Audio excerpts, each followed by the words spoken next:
এরপর শাহনাজ আক্তার অনি আপনি লিখেছেন, শারীরিকভাবে দুর্বলতা এবং ওজন কম, এমন অবস্থায় কি রোজা না রাখলে জায়েজ হবে?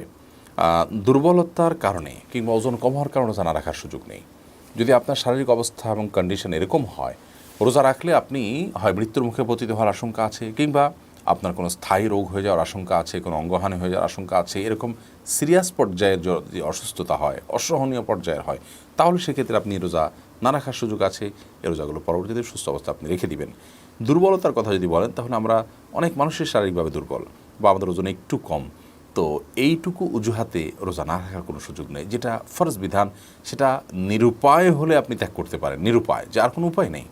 তো দুর্বল হলে তিনি রোজা রাখলে মরে যাবেন এবং উপায়হীন হয়ে যাবেন, ব্যাপারটি সেরকম নয়। তো সাধারণ অবস্থাতে বা সাধারণ দুর্বলতার কারণে কিংবা সাধারণত ওজন একটু কম হওয়ার কারণে এই অজুহাতে রোজা না রাখার বা রোজা ভাঙার কোনো সুযোগ নেই। তবে হ্যাঁ, দুর্বলতা যদি চরমে পৌঁছায় এবং ওজন কম হয়ে যদি এই পর্যায়ে চলে যায়, অনেকের অসুস্থজনিত কারণ হয়ে যায় যে অস্বাভাবিকভাবে ওজন কমে গেছে, এবং এই অবস্থায় তার রোজা রাখলে জীবন হুমকির মধ্যে পড়তে পারে, তাহলে সেক্ষেত্রে তিনি রোজা না রেখে পরবর্তী দিন কখনো যখন সুস্থ হবেন তখন এই রোজাগুলো রেখে দিলেও চলবে।